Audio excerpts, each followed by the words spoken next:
tashlasa mana bunaqa ko'proq qiladi. Mana shu kompozitsiyaga kiradi, terishga kiradi, kompozitsiya terish. Bu yerda gulga bir-biriga tashlab qilish ham bo'lish kerak-da. Qaranglar obunachilar, biz bu yerda nima gullarni ishlatganmiz. Men bu yerda 4 ta dona, 34 tali atir gul ishlatdim va bitta dona pachka, 12 tali men bu siren bargidan ishlatdim va delfin gulladan ishlatdim. Delfin gulladan taxminan bir 8 ta dona ishlatdim va shunaqa effektni chiqardim. Va albatta ichida svetga keyin yashil bargda ishlatdim. Yashil barg o'zingizlarni sharoitingizga kelib chiqqan holda qo'ysanglar bo'ladi. Xohlasanglar ko'p, xohlasanglar kam qilib yasatib qo'yib chiqsanglar bo'ladi. Va bitta dona lyustra. Bu lyustralardan har xil variantni miksanglar bo'ladi. Xohlasanglar bunaqa, xohlasanglar bittalikni ilinglar, o'sha effektni chiqarib beradi. Va buni endi qayerga qo'ysak bo'ladi degan savolingizga hamma yoqqa qo'ysanglar bo'ladi. Xohlasanglar fotozonaga bitta tarafga qo'yib qo'yinglar, xohlasanglar yo'lingizga 4 tali qilib qo'yib qo'ysanglar ham zo'r effekt beradi.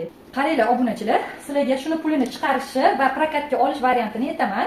Xo'p, sotib olmoqchi bo'lsanglar, mashinasi, lyustrasi, trubasi, 4 ta atirguli 18 taligi bo'lsa va bitta pachka siren bargi va 10 ta dona mana bunaqa gullarimizni qo'shib, trubasi bilan, yonib turadigan trubasi, lyustrasi bilan $100 ga aylanyapti shu turishni sotib olishga.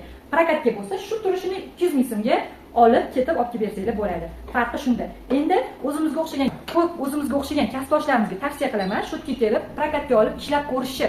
Agar bu sizni yo'nalishingiz bo'lsa va siz shu yo'nalishda ketaman desangiz, avval olib prokatga olib ishlab ko'rishni sizlarga tavsiya qilaman. Mana mana shu narsani 200 ming so'mga olib, endi fotozonaga shunga qarab ustiga qo'yib, mehnatingizni qo'yib, pulini chiqarib klientga to'lasizlar-da. Va keyin bu yerda shu prokatni o'ziga bu yoqqa kelsangiz, u yoqqa o'zingizlar bilan gaplashib olsanglar bo'ladi.